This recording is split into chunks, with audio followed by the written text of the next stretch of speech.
भारतीय संस्कृति की दृष्टि से देखें तो संघर्षों के सोपानों पर चढ़कर सफलता प्राप्त करने वाले युवा कहलाते हैं। लाखों वर्षों तक कोयला घिसा जाता है तो हीरा बन पाता है, भट्टी में सोना तपा जाता है तो कुंदन बन पाता है, प्रकृति के प्रतिरोधों को सह सकने वाला बीज वृक्ष बन पाता है और धाराओं को चीरने वाला तैराक बन पाता है। जितनी भी परिभाषाएं हैं, जितने भी उदाहरण हैं, वो सारे के सारे युवा व्यक्तित्व के, युवा सोच के, युवा चिंतन के उदाहरण हैं। संघर्षों को सौभाग्य की तरह वर्ण करने वाले युवा कहलाते हैं, क्योंकि हमारे देश में युवा उम्र से नहीं दृष्टिकोण से तौले जाते हैं। हमारा देश अद्भुत देश, जिनका जीवन ठहर गया है, जिनका उत्साह ठंडा पड़ गया है, जिनके अंदर क्रांति की संभावनाएं जन्म नहीं लेती, जिनके मन में समाज को बदलने की, संस्कृति को उठाने की, राष्ट्र को बढ़ाने की सोच करवटें नहीं बदलती, जिनकी रगों में उमंग का, उत्साह का, उल्लास का उबाल नहीं आता, जिनके हृदय में दुखियों को, पीड़ितों को देखकर दया नहीं आती, करुणा नहीं आती, वो 18 के हों, 20 के हों, 22 के हों, फर्क नहीं पड़ता, उनका यौवन चला गया है, जवानी खो चुके हैं, वो लोग बूढ़े हो चुके हैं। और वहीं पर यदि व्यक्ति 60 का है, 80 का है, 90 का है, 120 का है, यदि उसके मन में राष्ट्र के निर्माण की, संस्कृति के उत्थान की, यौगिक उत्कर्ष की बात आती है, तो हमारी दृष्टि में युवा है, क्योंकि हमारा देश उमंग से, उत्साह से, उल्लास से ओतप्रोत युवाओं का देश।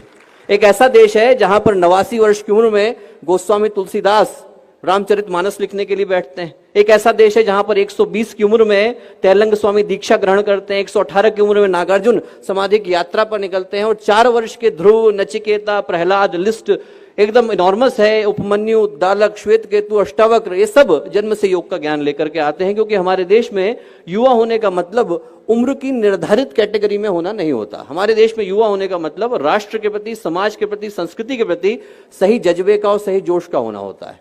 और दोस्तों, आज की तारीख में अपना देश, अपना समाज ऐसे युवाओं की तलाश बड़ी शिद्दत से कर रहा है, बड़े दिल से कर रहा है। क्यों?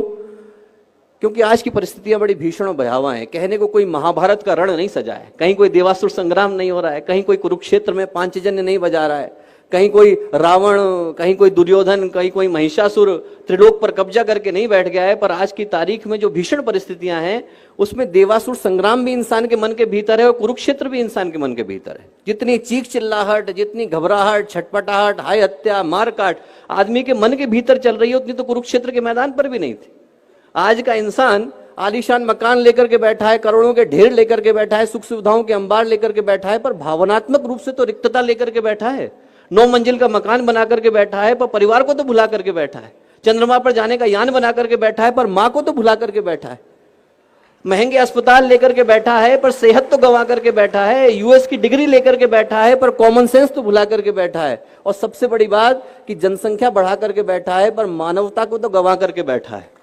तो दोस्तों, यदि ये सब कुछ ऐसा ही चलता रहा जैसा आज हम देख रहे हैं, तो हम अपने बच्चों के लिए शमशान घाट छोड़ करके जा रहे होंगे। हमारे बच्चे हमें कभी माफ नहीं करेंगे। इस दुनिया को बदलने की आवश्यकता है, और इस दुनिया को बदलने के लिए ऐसे व्यक्तित्वों की आवश्यकता है जिनका जीवन उन प्रकाश स्तंभों की तरह से हो जो भटकते राहियों को दिशा दिखा सके, जिनका जीवन उन टिमटिमाते दीपों की तरह से हो जो घटाटोप अंधियारे से लड़ने का साहस रखते हो, जिनका जीवन उन नींव के पत्थरों की तरह से हो जो अपने कंधों पर इमारतों को उठाने का दम रखते हो, जिनका जीवन उन नाव के मस्तूलों की तरह से हो जो धाराओं को चीरने का साहस रखते हो, जिनका जीवन पूज्य गुरुदेव की तरह से हो, एक ऐसे व्यक्ति की तरह से हो जिनने अपने जीवन के 58 वर्ष किसी से मुलाकात नहीं करी और बाकी के 22 वर्षों में 3400 किताबें लिखी और सारी की सारी फ्री अवेलेबल करा दी, कोई ले जाए उसे, no copyright, anyone can have it. इस तरीके के व्यक्तित्वों की तरह से हो जो लाखों करोड़ों को दिशा दिखाने का साहस रखते हो। मेरी दृष्टि में युवा होने की यही परिभाषा है। जिसका जीवन पवित्रता और प्रखरता की परिभाषा बन जाए, वो युवा कहलाता है। और इस देश का सौभाग्य है कि आज हमारी 70% आबादी युवा आबादी, और इस सौभाग्य को दुर्भाग्य बनते देर नहीं लगेगी। यदि इतने सारे लोगों को हम लोग दिशा देने से वंचित रह गए, इतने सारे लोगों को यदि हम लोग सही दिशा नहीं दिखा पाए, तो इस सौभाग्य को दुर्भाग्य बदलते देर नहीं लगेगी।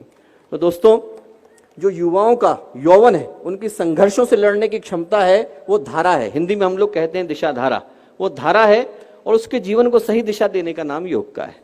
उनके अंदर का जो उद्दाम है, वो उनके जीवन की धारा है, और उसको समग्रता, संतुलन, स्वाभिमान देने का काम योग का है। योग का अर्थ शारीरिक सौष्ठव से नहीं है, अदरवाइज हर जिम्नास्ट जो है वो योगी कहलाता। पतंजलि योग सूत्र की रचना कोई सर्कस का कलाकार करता। योग का सच्चा अर्थ योगस्य चित्तवृत्ति निरोधा से है, जिसका अर्थ आदमी को मन की चंचलताओं का ठहर जाना है। योग का सच्चा अर्थ समत्वम योग उच्चते से है, जिसका अर्थ व्यक्तित्व के सभी आयामों का संतुलित हो जाना है। और योग का सच्चा अर्थ योग कर्मसु कौशलम से है, जिसका अर्थ मानवीय संभावनाओं के शिखर पर पहुंच जाना है। तो जब बात युवा योग की है तो मैं यही प्रार्थना करूंगा कि इस कार्यक्रम की जब परिणति हो, जब हम लोग अंतर्राष्ट्रीय योग दिवस मना रहे हो, तो उसका जो शुभ परिणाम इस रूप में निकल करके आएगा, यदि इस देश को भगत सिंह की तरह के योगी मिलेंगे, सुभाष चंद्र बोस की तरह के योगी मिलेंगे, स्वामी विवेकानंद की तरह के योगी मिलेंगे, उनने योग किया हो न किया हो, यदि उनके मन में भारतीयता की भावना थी, समाज को बदलने की भावना थी, तो मेरी दृष्टि में योगी थे और ऐसे योगी निकल करके आएंगे तो इस देश का, इस समाज का, इस राष्ट्र का भविष्य बिल्कुल नया होगा, नूतन होगा और मंगलकारी होगा। बहुत बहुत शुभकामनाएं, बहुत बहुत धन्यवाद।